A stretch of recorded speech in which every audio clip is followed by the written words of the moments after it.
दोस्तों, आज की चर्चाओं में से एक बहुत ही खास और इम्पोर्टेंट चर्चा बाबा साहब भीमराव अंबेडकर, डॉक्टर भीमराव रामजी अंबेडकर की एक बहुत अच्छी घटनाओं का आपके सामने दास्ता पेश करता हूं।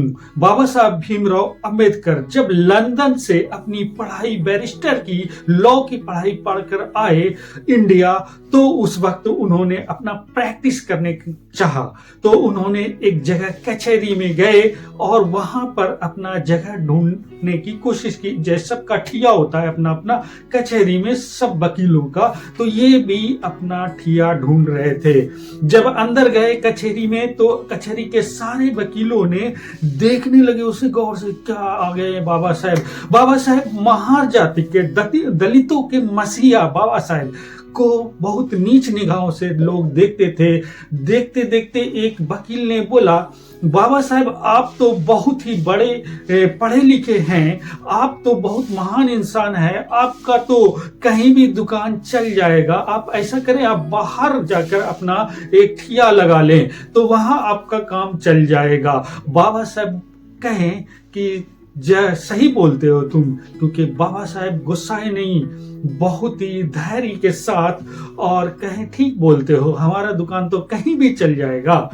तो उतने में वो बाहर जाते हैं, फिर अपना ठिया लगाते हैं, फिर धीरे धीरे कुछ कुछ काम चलने लगता है। और बाबा साहब तो महान थे, बहुत जीनियस, बहुत ही इंटेलिजेंट इंसान थे। उसी दौरान एक सेठ साहब का बच्चे का जो दंड दे गया था, उनको सजाए मौत दी गई थी। मौत की सजा नहीं सुनाई गई थी, फांसी की सजा सुनाई गई थी। दोस्तों आइए सुनते रहिए, बहुत ही जबरदस्त, और वो नियम भी बदल कर लग गया था। कैसे आगे सुनेंगे। सेठ जी बहुत परेशान होकर मुंबई के सभी वकीलों से मिले, बड़े बड़े वकीलों से मिले।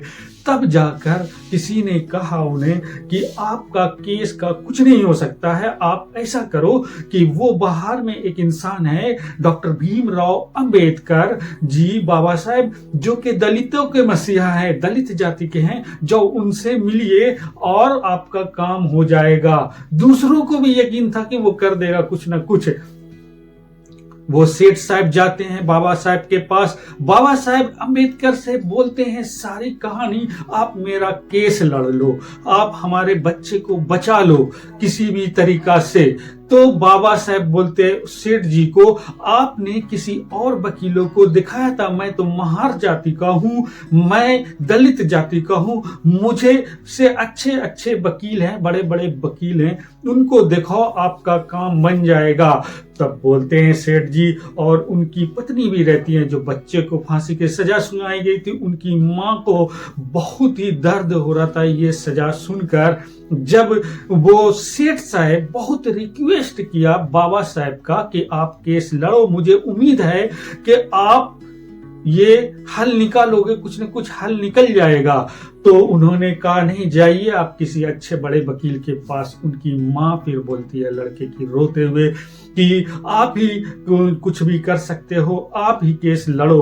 तब जाकर बाबा साहब अंबेडकर, डॉक्टर भीमराव रामजी अंबेडकर जो दलितों के मसीहा है दोस्तों, उनको याद आया अपनी माँ का एक बातें। भीमा बाई उनकी माँ का नाम था। उनकी माँ कही थी, देखो भीमा, आप जो है, तुम जो है ना, किसी भी इंसान को जो मुसीबत में है उनका साथ जरूर देना, जो निर्दोष है उनका साथ जरूर देना। वो बातें याद आने के बाद बाबा साहब भीमराव अंबेडकर को उनकी माँ पर दया आ जाता है। फिर उन्होंने कहा ठीक है, जाओ, आपका केस मैं लड़ूंगा। केस का वो ठीक कर दिया, फिर वो चले गए। तो बाबा साहब, उसके पहले एक थोड़ा सा और बातें हैं जो बाबा साहब पूछे थे उन सेठों से कि आपने कितने वकीलों के पास मिला है। तो बोले हम बहुत सारे वकीलों से मिले, इतने पैसा खर्चा किए कि कोई 2-3 जन्म में भी इतना पैसा कमा नहीं सकेगा, इतना ज्यादा पैसा खर्चा किया है। तब जाकर बाबा साहब भीमराव अंबेडकर ने केस को लिया, और जब जिस दिन कचहरी लगी, अदालत लगी, उस दिन गए दोनों पक्ष को लोग, वकील आए और बातें हुई। बाबा साहब भीमराव अंबेडकर चुपचाप देखते रहे, सारे तरफ से कुछ बहस हुई। उनके बाद पूछा गया जज साहब के द्वारा कि भीमराव आप अंबेडकर आप कुछ कहना चाहोगे तो कहो। उन्होंने कहा भीमराव अंबेडकर, जानते हो क्या कहा, बहुत ही सेंसिटिव बात है, सोचने की बात है। सुन के सेठ जी का तो शौक लग गया कि इतना धोखा कर सकता है बाबा साहब भीमराव अंबेडकर। थोड़ी देर के लिए जब उन्होंने कहा कि नहीं, मैं नहीं कुछ कहूंगा, आपको जो सजा देना है दे दो। और जब सजा सुनाई गई, सजा का टाइम हुआ और जब उसे ले जाया जा रहा था, उस सेठ साहब के लड़के को, बच्चे को ले जाया जा रहा था फांसी के लिए, तब बाबा साहब भी साथ में थे, गए साथ में। और जब फांसी हो रही थी, बाबा साहब जैसे ही उसे फांसी का फंदा लगाया गया, तब बाबा साहब बोले रुको, हो गया फांसी।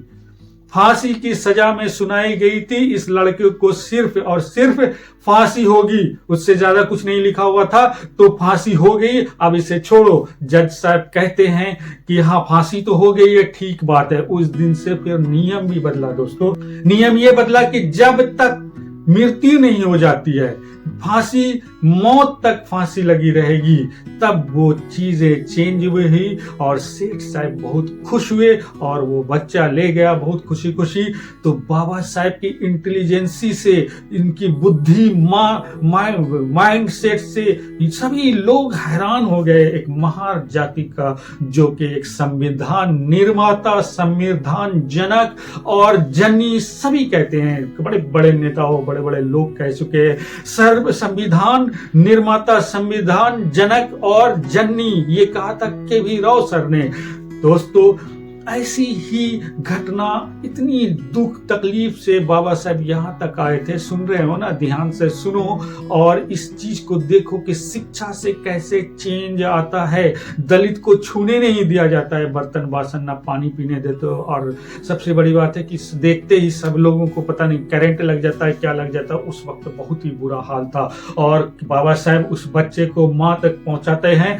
और ये है बाबा साहब की अदालत में इतनी बड़ी अचीवमेंट, सारे लोग इतिहास में आज भी जाना जा रहा है। दोस्तों ऐसे ही वीडियो के लिए आप लोग कमेंट क्या करिए, जरूर देख तो रहे हैं ना, तो कमेंट करिए कि क्या चीज बाबा साहब का सबसे खूबसूरत लगा है।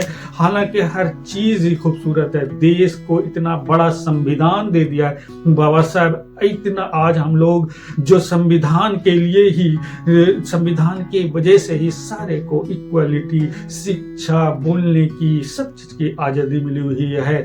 आज देख लो दुनिया भर में बाबा साहब को जाना जाता है। Thank you very much. Like, share and subscribe.